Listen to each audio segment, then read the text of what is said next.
ऐसा होता है कि बच्चे अपनी एज के अकॉर्डिंग कुछ ज़्यादा ही मोबाइल और स्मार्टफोन का यूज़ करना स्टार्ट कर देते हैं, जिनसे उन पे रॉन्ग इफ़ेक्ट पड़ता है और वो गलत आदतों का शिकार हो जाते हैं। तो बच्चों की एक्टिविटी को ट्रैक करने के लिए आज एक ऐप आपको बताने जा रहा हूँ, जिसका नाम है parental control app and location tracker. इसका लिंक आपको डिस्क्रिप्शन में भी मिल जाएगा और आप गूगल प्ले स्टोर पर भी इसे सर्च कर सकते हैं फेमिस ऐप के नाम से। तो ऐप को हम इंस्टॉल कर लेते हैं। ऐप को इंस्टॉल करने के बाद में हमें ऐप को ओपन करना है और फीचर्स को अलाउ कर देना है। फीचर्स को अलाउ करने के बाद में हमारे सामने इंटरफेस आता है, उसे हमें स्किप करना है और स्टार्ट पे क्लिक करना है।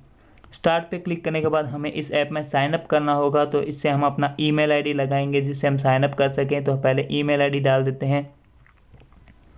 ईमेल आईडी डालने के बाद में हमें पासवर्ड बनाना है। एक पासवर्ड हमें इस ऐप के लिए पर्टिकुलरली बनाना है, जो ऐप के लिए हम पासवर्ड यूज़ करेंगे। तो पासवर्ड बनाने के बाद में हमें कंफर्म पासवर्ड पे भी क्लिक करना है, पासवर्ड को कंफर्म भी करना है। तो पासवर्ड को कंफर्म भी कर लेते हैं। उसके बाद में हमें टर्म एंड कंडीशंस है उनको एग्री करना और साइन अप पर क्लिक करना है। साइन अप होने के बाद में हमें यहाँ पे पेरेंट सेक्शन को क्लिक करना है, ताकि हम इस फ़ोन से ट्रैक कर सकते हैं बच्चों की एक्टिविटी को। उसके बाद में हमें यहाँ पे इंटरफेस शो होगा कि हमें फ्री और प्रीमियम में दोनों में कौन कौन से फीचर्स हमें मिलेंगे इस ऐप के थ्रू। तो उन फीचर्स को हम यहाँ से देख सकते हैं और यहाँ से हम सेकंड पेज पे जाकर यहाँ से स्किप कर देंगे, क्योंकि ये हमें इंटरफेस नहीं चाहिए, तो हम यहाँ से स्किप कर देंगे।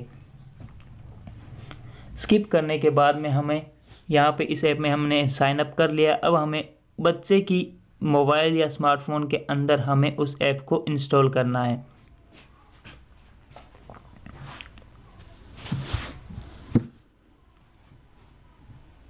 तो अब बच्चे का स्मार्टफोन है, उसके अंदर हमें इस ऐप को इंस्टॉल कर लिया है। उसमें भी हमें इस ऐप को इंस्टॉल करने के बाद में ओपन करना है और ओपन करने के बाद में इंटरफेस को अलाउ कर देना है।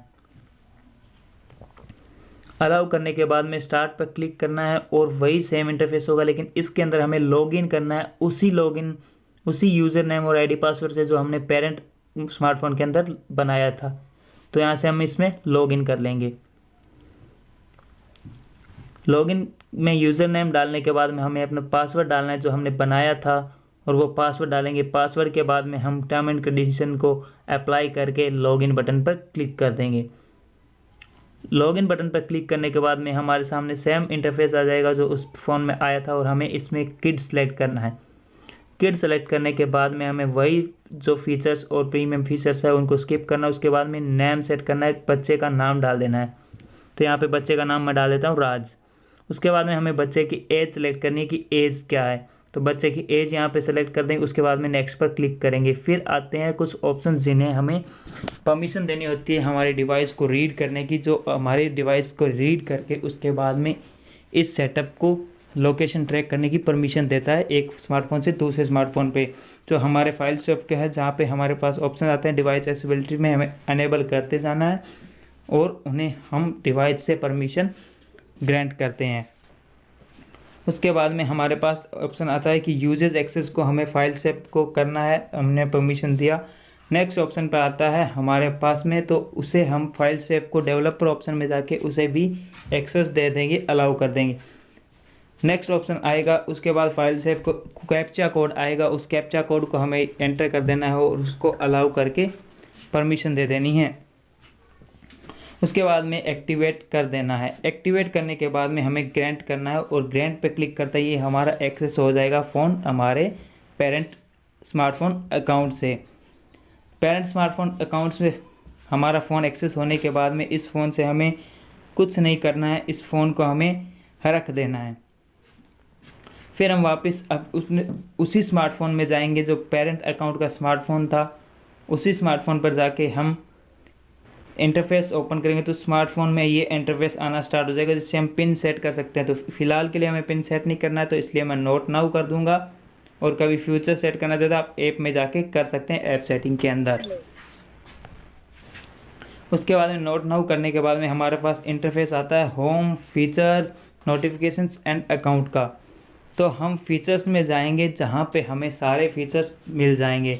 तो जिसमें पहला फीचर आता है एक्टिविटी रिपोर्ट। एक्टिविटी रिपोर्ट में हम बच्चा कब कौन सी ब्राउजिंग करा या कौन सा ऐप उसने स्टार्ट किया है, उसमें हम ट्रैक कर सकते हैं कि उसने कब कौन सा ऐप या कब कौन सी ब्राउजिंग स्टार्ट की है। तो उसका हमें रियल टाइम के साथ में यूजेस बताता है कि कितने टाइम उसने यूज़ किया है। इसमें लेस देन 1 मिनट बता रहा है और कॉन्टैक्ट्स का दिखा रहा है वो लाइव यूज़ कर रहा है, तो ये लाइव ट्रैक करता है। नेक्स्ट ऑप्शन आता है हमारे पास में स्क्रीन टाइम, जो हम देख सकते हैं ऐप एक्सेसिबल कि हम स्क्रीन टाइम से देख सकते हैं बच्चा कितने टाइम से उसका स्मार्टफोन ऑन है। और इसमें हम कोई भी प्राइवेसी भी सेट कर सकते हैं कि बच्चा कब कौन से ऐप को ओपन नहीं कर पाए। हम अगर कोई टाइम सेट कर देंगे तो बच्चा उस टाइम के बीच में ऐप को ओपन नहीं कर पाएगा। जैसे बच्चे पढ़ाई करते हैं उस टाइम में फ़ोन को हाथ में ले लेते हैं तो वो पढ़ाई नहीं कर पाते हैं, तो हम फेसबुक को डिसेबल करते हैं और यहाँ से हम टाइमर सेट कर देते हैं कि किस टाइम से किस टाइम के बीच में फेसबुक बच्चा ओपन नहीं कर पाए। तो मैं यहाँ से टाइम सेट कर देता हूँ 1 बजे से लेकर रात 12 बजे तक बच्चा ओपन नहीं कर पाए, और इसका हम ओके कर देते हैं और हमें सेव पे क्लिक कर देना है। सेव पे क्लिक करने के बाद में हम जाएंगे बच्चे के स्मार्टफोन में, देखेंगे कि उसमें फेसबुक ओपन हो रहा है या नहीं। तो हमने फेसबुक को यहाँ पे क्लिक करना है, तो फेसबुक पे इंटरफेस पे ओपन होने के बाद फेसबुक ओपन नहीं होगा क्योंकि इसमें आ रहा है sorry the app is blocked by your parent, क्योंकि हमने इस ऐप को ब्लॉक कर रखा है एक फ़िक्स टाइम के लिए। उसके बाद में बच्चा आस्क रिक्वेस्ट के ऊपर रिक्वेस्ट भी भेज सकता है, जिससे पेरेंट के नंबर पे पेरेंट के ऐप में एक नोटिफिकेशन जाएगा कि बच्चे को उस टाइम ऐप एक्सेस करना है। अगर पेरेंट अलाउ करता है तो बच्चा उस टाइम ऐप को एक्सेस कर सकता है। नेक्स्ट हम जाते हैं हम दोबारा से पेरेंट अकाउंट मोबाइल पे, तो वहाँ पे देखते हैं अदर फीचर्स का क्या क्या बेनिफिट होता है।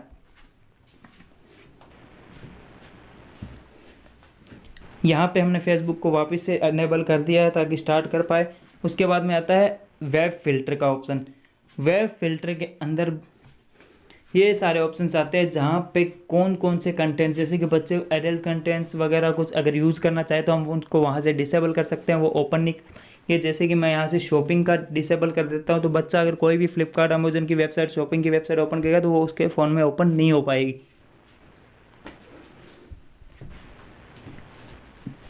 नेक्स्ट ऑप्शन आ जाता है हमारे पास स्मार्ट शेड्यूल का। तो ये स्मार्ट शेड्यूल और यूट्यूब कंट्रोल होता है बच्चों के लिए कंटेंट। जब बच्चा कब यूट्यूब पे क्या क्या देख रहा है वो सारी चीज़ें दिखाई देती है, वो क्योंकि इस फ़ोन में यूट्यूब नहीं यूज़ किया गया तो यूट्यूब का नहीं शो करेगा। नेक्स्ट हमारे पास आता है सेफ सर्च का ऑप्शन ऑन करने के बाद में बच्चा अगर कोई अनवांटेड या अनट्रस्टेड वेबसाइट ओपन करता है तो वो ओपन नहीं हो पाती है।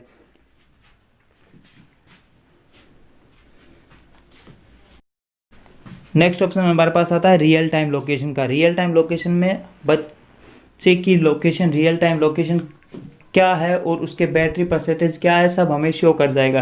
देखिए यहाँ पे रियल टाइम लोकेशन और टाइम बता रहा है कब की लोकेशन और बैटरी परसेंटेज भी शो कर रहा है कि उस टाइम उसके फ़ोन में बैटरी परसेंटेज कितना आ रहा है। और उसके बाद में ऑप्शन हम बात करते हैं कि यहाँ पे आता है जियो फाइनेंस का। ये जियो फाइनेंस का ऑप्शन आता है जिसमें हम सेट कर सकते हैं कि बच्चा एक पर्टिकुलर प्लेस सेट करते हैं, जैसे कि हम स्कूल सेट करते हैं तो बच्चा स्कूल में पहुंचेगा तो हमारे पास नोटिफिकेशन आ जाता है, और स्कूल से उस लोकेशन से वहां से वापस आता तो भी पेरेंट के फ़ोन पे एक नोटिफिकेशन आएगा कि पता लग जाए। तो ये प्राइवेसी सबसे अच्छी रहती है ताकि एक बच्चे की सिक्योरिटी रह सके। नेक्स्ट ऑप्शन हमारे पास आएगा एक्सप्लिसिट कंटेंट। एक्सप्लिसिट कंटेंट जो कंटेंट्स होते हैं जो बच्चों के पेरेंट्स द्वारा ब्लॉक किए गए हैं और उन कंटेंट को बच्चा ओपन न कर सके, जैसे कि व्हाट्सएप पे बहुत सारे अगर रॉन्ग मैसेजेस आ रहे हैं तो हम यहाँ से व्हाट्सएप या कोई भी चीज़ें अपने फ़ोन से कनेक्ट कर सकते हैं, तो वहाँ से अगर रॉन्ग कोई मैसेज आ रहा है तो गलत मैसेज को हम वहाँ से रीड कर सकते हैं।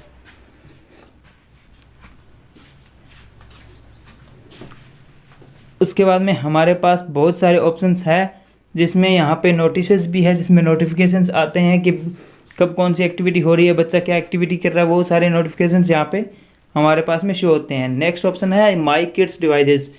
हमें अगर और भी कोई बच्चे की डिवाइस ऐड करनी है तो वो ऑप्शन हमारे पास है। यहाँ से हम ऐड न्यू डिवाइस पे क्लिक करके दूसरी डिवाइस को भी ऐड कर सकते हैं सेम यूज़र नेम और पासवर्ड को यूज़ करके, और यहाँ से पहले से ऐड डिवाइसेस को रिमूव भी कर सकते हैं ऊपर रिमूव बटन पे क्लिक करके। तो अगर आपको हमारा वीडियो पसंद आया है, यूज़फुल इन्फॉर्मेशन है, हमारी मेहनत है, तो आप इस वीडियो को शेयर कर दीजिए और हमारे चैनल को सब्सक्राइब कर दीजिए आने वाले नए टेक्नोलॉजी वीडियोज़ को देखने के लिए।